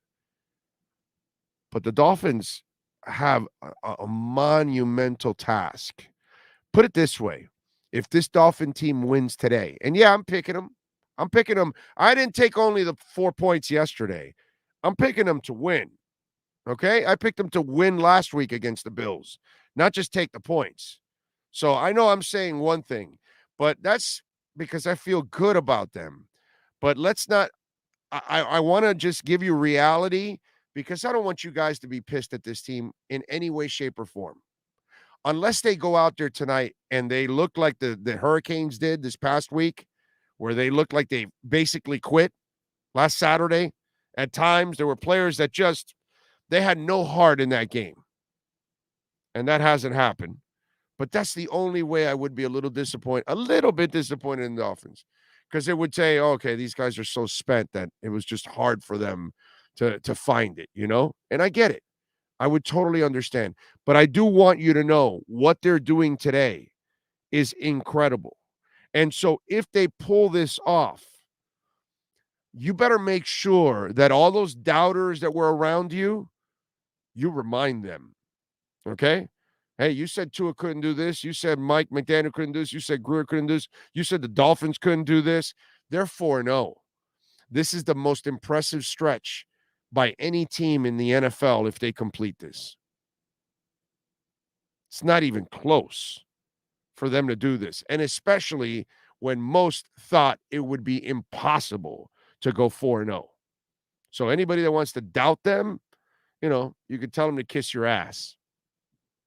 This is a hell of a mountain to climb tonight by the Miami Dolphins. They can do it. They've got the talent. But I just don't know how beat up those bodies are, how tired they are. And they are human beings. And I will have some understanding, some compassion, some sympathy for these guys. I'll be rooting them on like you are, but I'm not going to sit here and don't expect some bash show if they lose. You're not going to get that from me. No shot. No shot whatsoever at all. I'm very appreciative of what they've done so far. Incredibly appreciative, because I told you what they've been through in 25 years. All right, let's go to the man that is in Cincinnati, Daniel Oyefusi from the Miami Herald, kind enough to join us now on the program. We'll see if his phone and his line comes in a little better, and it's a better connection right now. Looks like it's frozen. Is that what that is? Oh no, there it is. He's there. He's there. Daniel, how you doing, baby? Daniel, you there? Yeah, it's gonna be tough. Daniel, he's trying. You see? Yeah, it's tough, man. It is tough. It's tough. Some stadiums, it's really difficult to get this done. It's like he probably is he there? Daniel? Yeah, it's gonna be hard for him. Sean, do me a favor, send him a text if you can, and see if he has a laptop and some headsets. And that might be the best way that he can actually reach out to us.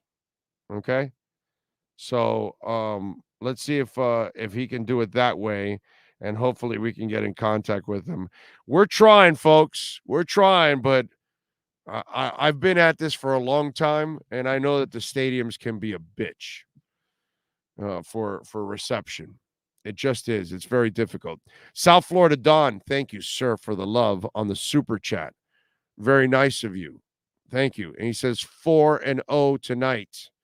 By the way, since Will checked in, I do want to remind you, great sponsor of ours is Cutter's Edge, who redid our lawn, front yard, backyard. And if you're looking for landscapers that can do it all for you, go to cuttersedgepro.com. That's cuttersedgepro.com, and tell them that Big O sent you. Call Will or Mike, all the great people out there, man. They will take care of you. And if you need to clean up because of hurricanes, or if you want to prepare just in case, and you've got trees that are close to power lines or on your roof or that kind of stuff, don't go doing don't go being some stunt man or stunt woman out there. Call the pros like cuttersedgepro.com and tell them that Big O sent you. Tree trimming, landscape design, outdoor lighting, irrigation, synthetic turf, which I have for my doggies.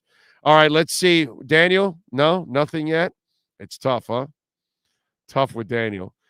Brad Olin, thank you, sir, for the love on the super chat. Very nice of you, sir. Thank you for supporting the channel. Lisa says, so glad we got you to listen to. Not one of those national TV football prognosticators picked the Fins. 10 out of 10 picked the Bengals. Yeah, Lisa, physically, this is a tough thing. Besides the hate, besides underestimating them and all that. But that's all right. This is great. We see people break the glass ceiling all the time, right? Whether we vote in the first woman in an office, or, somebody that is whatever, accomplishes this or that, and they break the glass ceiling, right? Well, the Dolphins have to break the glass ceiling of NFL expectations because they're mighty low. You know what I'm saying? And so people underestimate them. They don't look at them as a great team. And that's what you've got to get to. You got to get to the point where the Kansas City Chiefs, if they were 3-0 and going into this game, they would have picked them. If Aaron Rodgers is 3-0 and they're going into this game, they would have picked him. Right? Because they've got that. Miami doesn't. They don't have that reputation. And this is how you earn that kind of reputation with those kind of games. Tampa's 3-0 with Tom Brady going into this game, and everybody's picking them. No matter what, if it's a short week. Miami's got to earn that reputation. All right, Daniel Yafusi. Oh, I saw him, but he was gone now. Okay. All right. Well, he's trying, man. Everybody tried. Everybody tried, man. I'm telling you, it's one of those deals. Ernie D, thank you for the love on the super chat, my friend. Very nice of you. Yo, Big O, I saw you at the Killers concert. I had a great time. Let's go, Fins. Damn, I wish you would have come by to say hi, Ernie. Taking a picture or something, man. Would have been cool. What a concert, right? Johnny Marr was amazing. The Killers were fantastic. What a freaking concert. Sucked that what's it called? Damn it. Over at the Revolution Live was just canceled on Wednesday. We just had a concert canceled. Sucks, dude. Terrible. Well, we got one on Saturday. I got Alice in Chains on Saturday on my birthday. So Saturday we're going to enjoy our 56th birthday with Alice in Chains and company. That's going to be a great concert.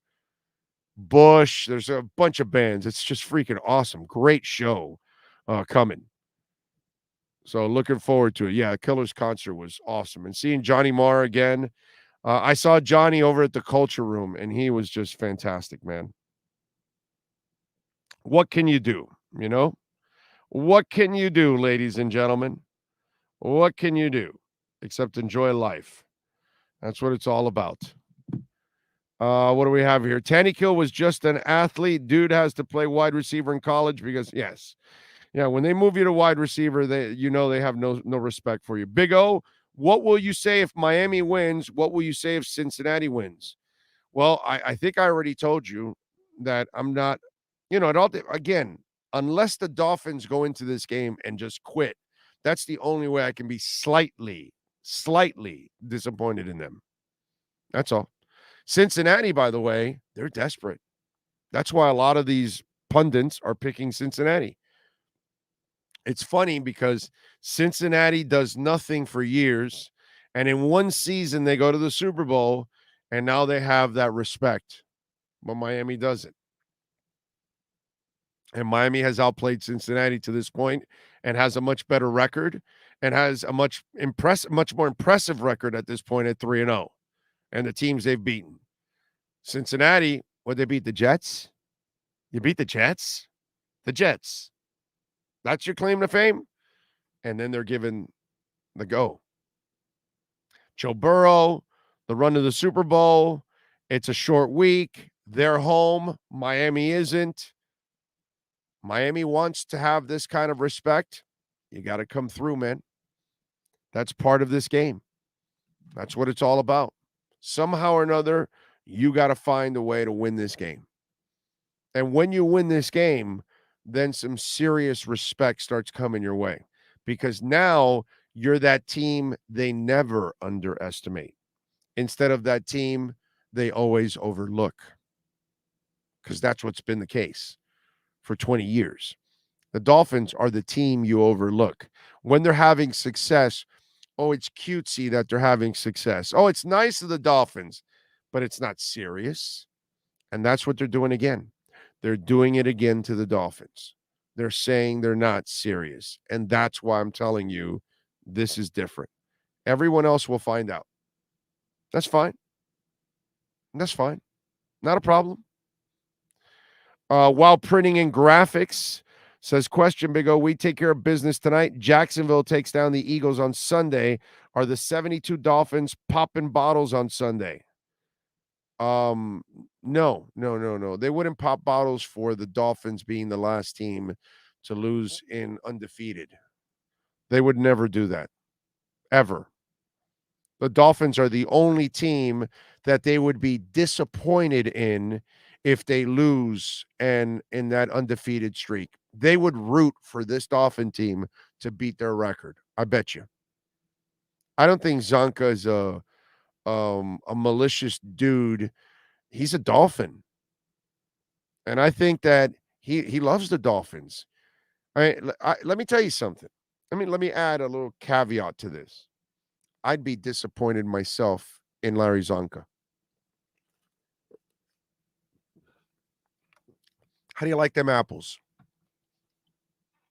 Let's say Philly loses, Miami runs the table for the next couple of weeks. And they're 7-0, 8-0, 10-0, and then they lose. And Zonka cracks a champagne bottle. I would be pretty mad at Zonka for the rest of my life. I would not be happy with him. Because don't act like you care about the team constantly for years, okay? And you'll rip the team. And we love you for ripping the team because we see the same things you do, Larry. But then can you imagine what kind of a two-faced move that is? Oh, I want you to be good, but no, not good enough to beat our record. Think about that. Think about the optics of that. Think about how sad that would be. I would be disgusted with the guys from the 72 team if they would act like that.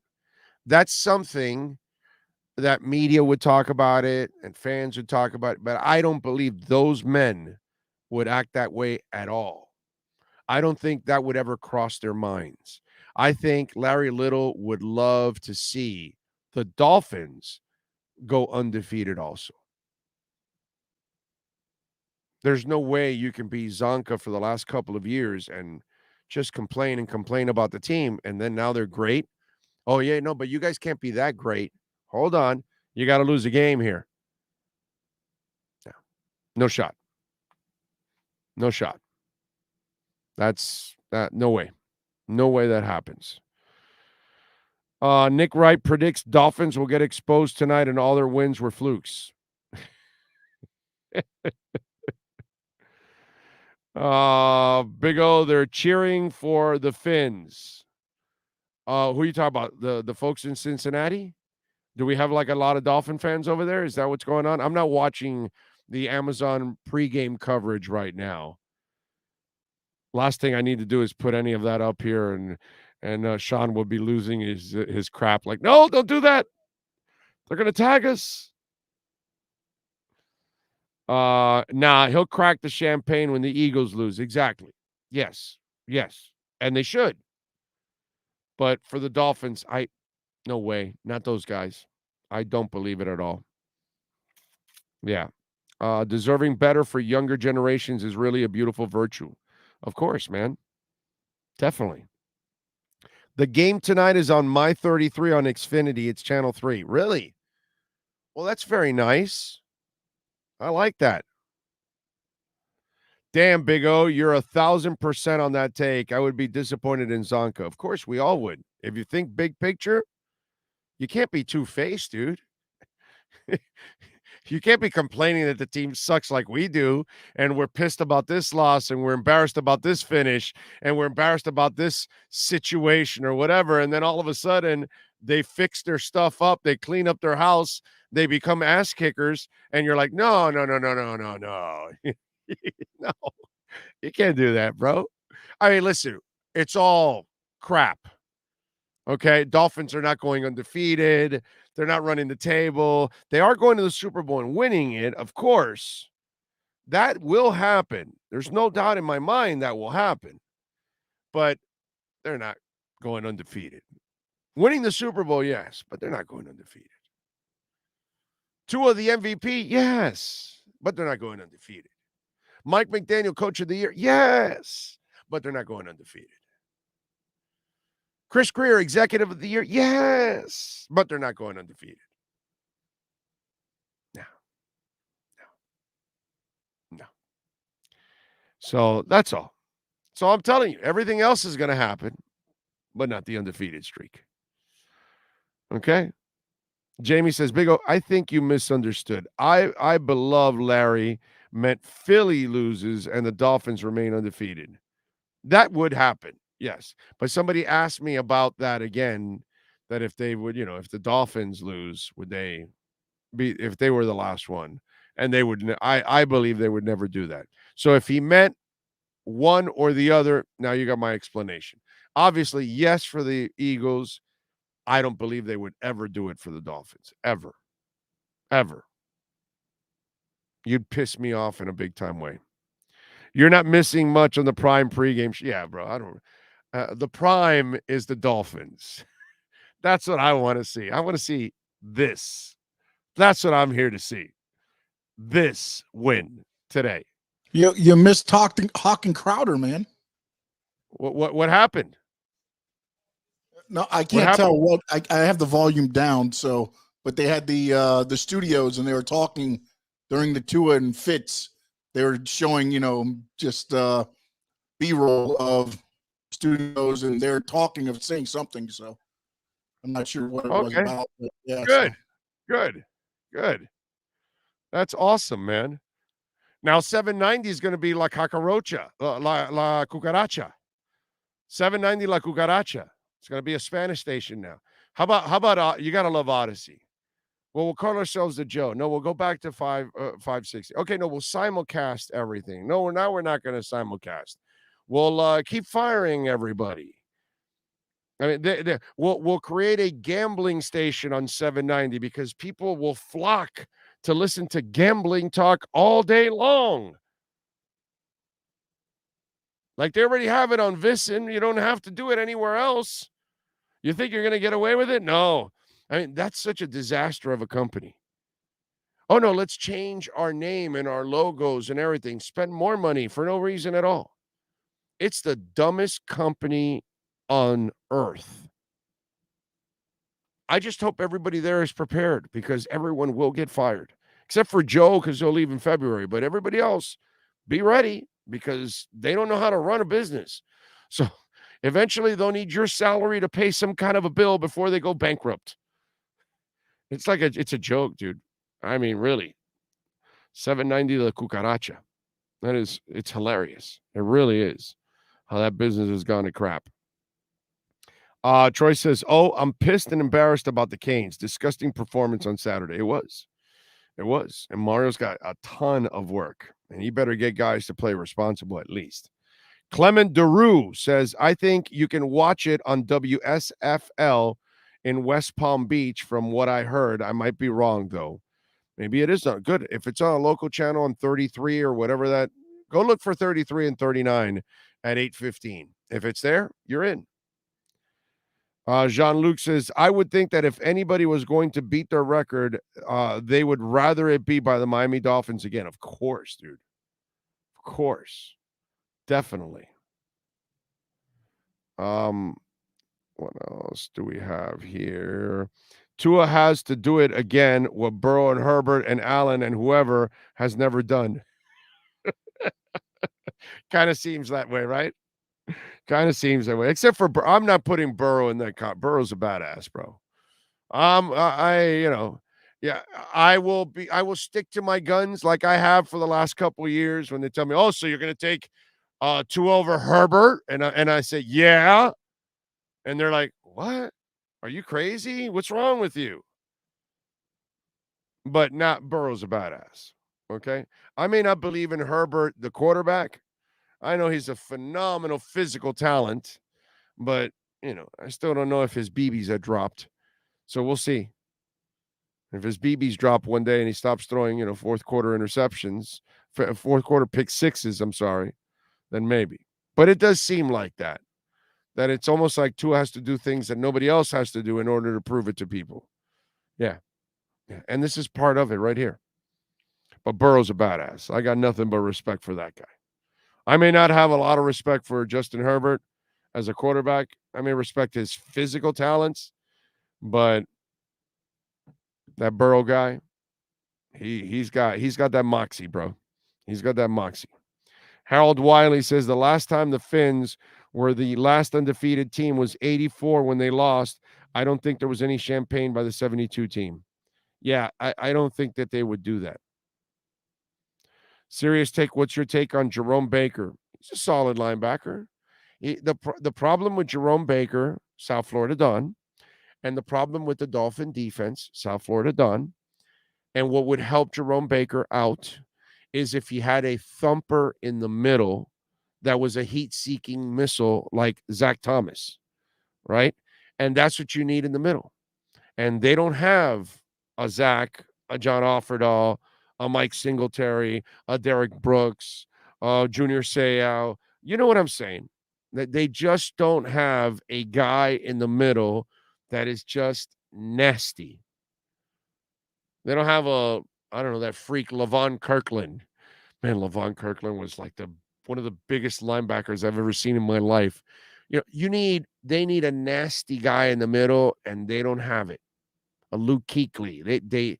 That's what's missing in that defense. And so Jerome Baker, then you need him more for the dirty stuff, and he's more of an athletic outside linebacker that I want to use in pass rush situations, that I want to use in drop back and coverage. He's not the guy that is going to sift through the traffic and get a bunch of tackles for losses. He's not that kind of thumper. That's not who he is. And so you have to use him in another way. And then he doesn't satisfy you, South Florida Don, like a lot of people, because you want him to do something that he does not have in him, because that's not who he is. He can be a very good player for you, but you've got to use him the way he is built. He's not built to be put in the middle. He's not built to fight off and fend off blocks. He's not built to knock the shit out of running backs in the middle of the line and put them on their ass. That's not who he is. And that's the problem. And so they are missing that element from that defense. They've got to find that next year. There's only a couple of pieces that they're missing right now. That's the biggest piece that they're missing right now from that team. They need a star middle linebacker, and they don't have one. No Bonacani, no Offerdahl, no Zach Thomas. Get me something like that, and that defense will be different. That will allow those other backers to roam and do other things. But until you have that guy in the middle cleaning everything up, the Dolphin defense will not get to the point that we'd like to see it all. But it's hard to find that middle backer. It's hard to find that guy that does it all. Calls the plays, leads the team, knocks the crap out of people, sacks the quarterback, covers the guy, and drops back in coverage. I'm talking about the guy. They don't have that guy. He doesn't exist on the Dolphins roster. So until you get that guy, I don't see Jerome Baker being satisfactory to all Dolphins out there, because you're asking him to help you out in elements that are missing in that defense. So that's my explanation for Jerome Baker. So Strikehold says, so the Bengals are back after beating a subpar team like the Jets, but the Finns aren't for real because they've been lucky. Exactly, Strikehold. And this is part of reputation, my brother. This is the reputation that Miami has buried itself in for 25 years. Mediocre, can't trust them, they're streaky, none of it is real. They don't have the real players. They don't have the real coaching. They don't have the real front office. So all of these walls are being torn down right now. All of these narratives are being torn down right now. But they're narratives that they've earned. And that's the problem.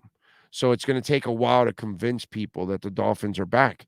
You don't suck for 20, 25 years where you're mediocre, average at best, and then all of a sudden you win 3 games and people are convinced that you're back. It's going to take a while to convince them. It's going to take several wins. So after you win tonight, now you run a 4-0 table, and now you start winning those easier games, and then the record builds, and then people say, okay, wait a minute, man. This team can beat the difficult teams, and now they're taking care of the teams they're supposed to, and all of those things. Because if you start having letdowns against shitty teams, which, by the way, is that not so Dolphins in the past, right? Not this team. I don't believe in this team. I believe that this team, they would never do that kind of stuff. I think this is a team that's going to have, an 11 to 12 win easily schedule. I'm telling you, I feel confident about this team, barring injury, of course. But just because I believe in it, the rest of the country doesn't believe in it yet. because this is what we've earned. This is what we've watched our beautiful team become. Non-trustworthy. You're usually a punchline. You're usually a bad headline. You're usually a disturbing headline. That's our Dolphins, dude. And so now we have to change it. Now we have to change it that, hey, we got a hell of a front office. Hey, we got a hell of a coach.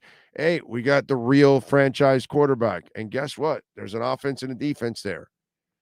Let's roll. It's part of it. And tonight is a great opportunity. So let's hope that they're able to do it. That linebacker in Chicago is too expensive, in my opinion. Yes. But he's staying there anyway. So that one's gone. That one's gone from the what's it called? From the request option there. It's that one's not realistic anymore. That's out. You got to go draft him now. You got to find him in this draft, hopefully coming up. That's what you got to do. That thumper is not a liability in the passing game. It's hard to come by. They don't grow on trees or can be found in the playground. I hope they can find one or Tyndall develops into that guy. Right. Exactly. You are correct, sir. And we'll see if Tyndall because I love that Tyndall pick. I really do. I think the Tyndall pick is exceptional, but I also know he's a young cat. And I can't put the weight of the world on a young dude like that. I can't do that to Azukama. You can't do that to him. It's difficult. You got to let them grow at their pace. Some guys like Zach Thomas, they make, even as a fifth rounder, they make an immediate transition. And then some guys, it takes them a little while to kind of figure things out. That's just the way it is. It's not a bad thing, but it's life. You can't control that part.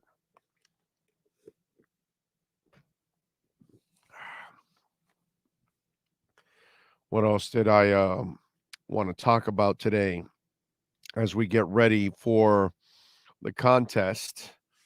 Nope, I think I got pretty much everything that I wanted to talk about overall with the injuries. We got into all of that. Talked a little bit about Josh Boyer. Yeah, that's it.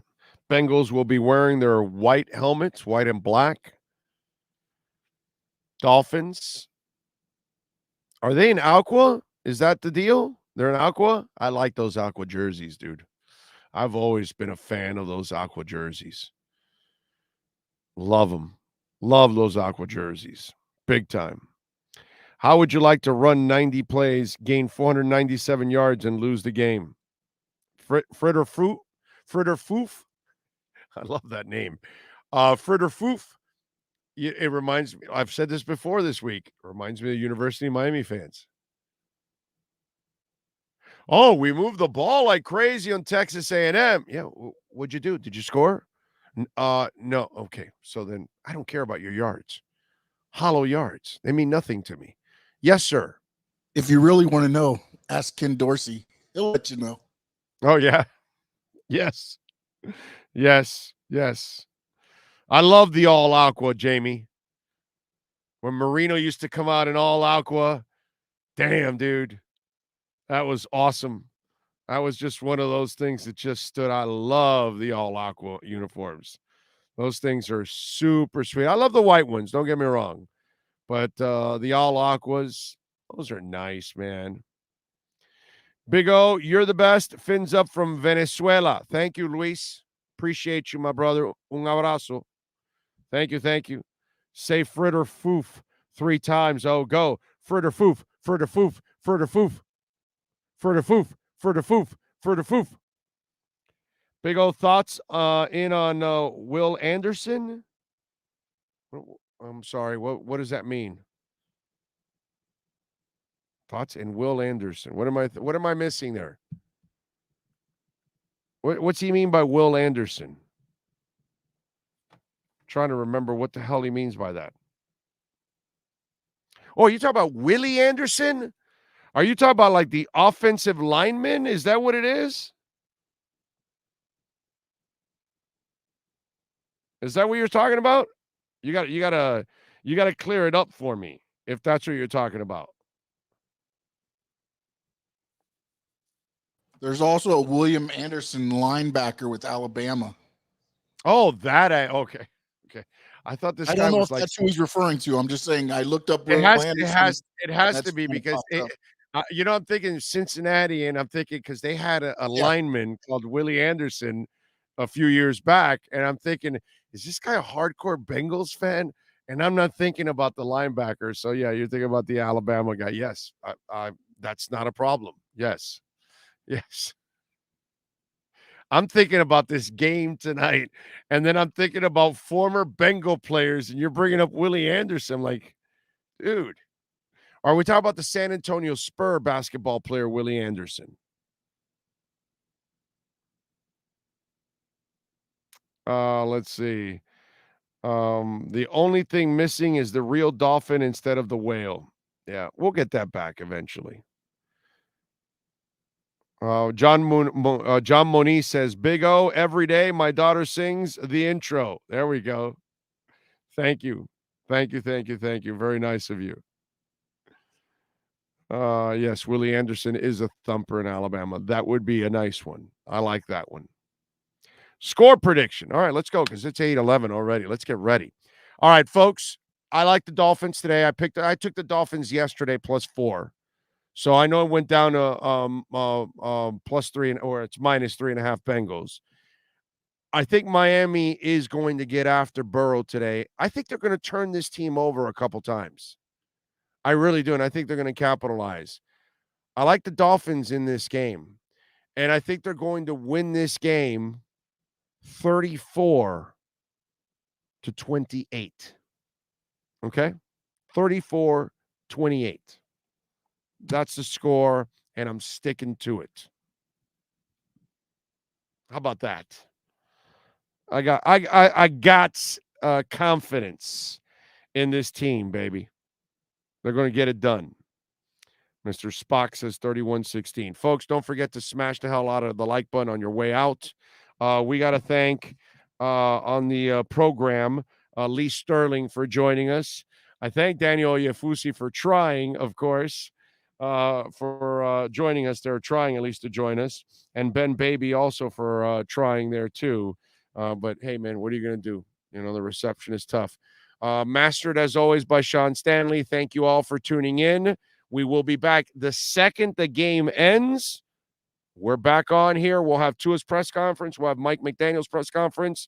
Cameron Wolf and Marcel Louis-Jacques straight from the locker rooms. We'll have all the insight that you need and all the reaction that you want, baby. Let's go Fins. Have a great one out there. Be safe. This has been the Miami Dolphins Pregame Show on the Sports Talk 305 Network. The show is mastered by Sean Stanley and Chad Shobe. Please subscribe to our platform by searching Big O Radio Show on all digital avenues. We'll be back with a complete wrap-up of the game once the last second ticks off the clock. Thank you for your support and enjoy the game.